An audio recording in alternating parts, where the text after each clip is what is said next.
ఈ రోజు మనం మాట్లాడుకోబోయే మ్యాచ్ చాలా స్పెషల్. ఇది కేవలం ఇండియా వర్సెస్ యుఎస్ఏ మ్యాచ్ మాత్రమే కాదు.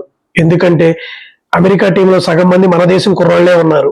ముంబై వాంఖేడే స్టేడియంలో మన టీమిండియా అమెరికాతో తలపడబోతుంది. కానీ ఇందులో ఇంట్రెస్టింగ్ విషయం ఏంటంటే ఒకప్పుడు ముంబై గల్లీ క్రికెట్ లో ఆడిన కుర్రాళ్ళు ఇప్పుడు యుఎస్ఏ జెర్సీ వేసుకుని అదే ముంబై గడ్డపై టీమిండియాతో యుద్ధానికి దిగుతున్నారు. అసలు ఈ మ్యాచ్ వెనకున్న ఎమోషన్ ఏంటి, బలాబలాలేంటి అనేది ఈ వీడియోలో చూద్దాం. మన ఛానల్ ఇంకా సబ్స్క్రైబ్ చేసుకోకపోతే వెంటనే సబ్స్క్రైబ్ చేసుకోండి. ఈ వీడియోని చివరి వరకు చూడండి. యుఎస్ఏ నేషనల్ టీం చూస్తే మీకు ఆశ్చర్యం కలగక మానదు. ఆ టీంలో కేవలం 4 మాత్రమే అమెరికాలో పుట్టిన వాళ్ళు ఉన్నారు. మిగతా 11 మంది వలస వెళ్లిన వారే. ఇందులో మన ముంబై కుర్రోళ్ళు స్పెషల్ అట్రాక్షన్. హర్మీత్ సింగ్, ఇతను ఒకప్పుడు India under-19 world cup winner. Bishan Singh Bedi లాంటి లెజెండ్స్ ఇతను పొగిడారు. కానీ విధి అతను అమెరికాకు తీసుకువెళ్ళింది. ఇప్పుడు తన సొంత ఊరు ముంబైలో తన సొంత దేశంపైనే పోటీ పడుతున్నాడు. Saurabh Netravalkar, Mumbai Ranji player, software engineer గా యుఎస్ వెళ్లి అక్కడ క్రికెట్ స్టార్ అయ్యాడు. వీళ్లతో పాటు కెప్టెన్ మోనాంక్ పటేల్ కూడా మన గుజరాత్ లోనే పుట్టినవాడు. మోనాంక్ పటేల్ రీసెంట్ గా ఒక మాట అన్నాడు.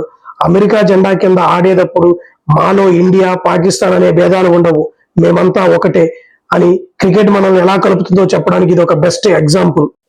ఇక మెన్ ఇన్ బ్లూ విషయానికి వస్తే టీమిండియా ఫుల్ జోష్ లో ఉంది. గత 5 టీ20 మ్యాచ్ల్లో 4 గెలిచి సూపర్ ఫామ్ లో ఉన్నారు.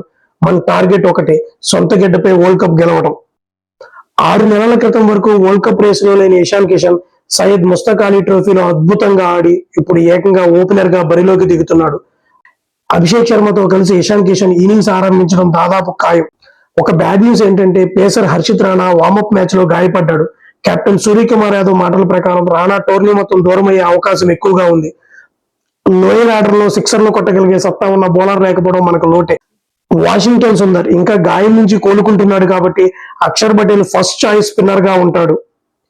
మ్యాచ్ జరిగేది ముంబైలోని వాంఖేడే స్టేడియంలో. మనందరికీ తెలుసు వాంఖేడే అంటే బ్యాటింగ్ ప్యారడైజ్. ఇక్కడ పరుగుల వరద పారాల్సిందే. ప్రస్తుతం ముంబైలో ఎండలు మండిపోతున్నాయి, కానీ సాయంత్రానికి చల్లబడుతుంది. అయితే డ్యూ ఫ్యాక్టర్ చాలా కీలక పాత్ర పోషిస్తుంది. మంచు వల్ల బౌలింగ్ కష్టమవుతుంది కాబట్టి టాస్ గెలిచిన కెప్టెన్ ఖచ్చితంగా చేజింగ్ ఎంచుకుంటాడు. ఒక ఆసక్తికరమైన విషయం, మన కెప్టెన్ సూర్యకుమార్ యాదవ్ మరియు యుఎస్ఏ ప్లేయర్ హర్మీత్ సింగ్ 2015లో ముంబై రంజీ టీం కోసం కలిసి ఆడారు. ఇప్పుడు ఒకరిపై ఒకరు తలపడబోతున్నారు. ఫైనల్ గా చెప్పాలంటే పేపర్ మీద చూస్తే ఇండియా చాలా బలంగా ఉంది.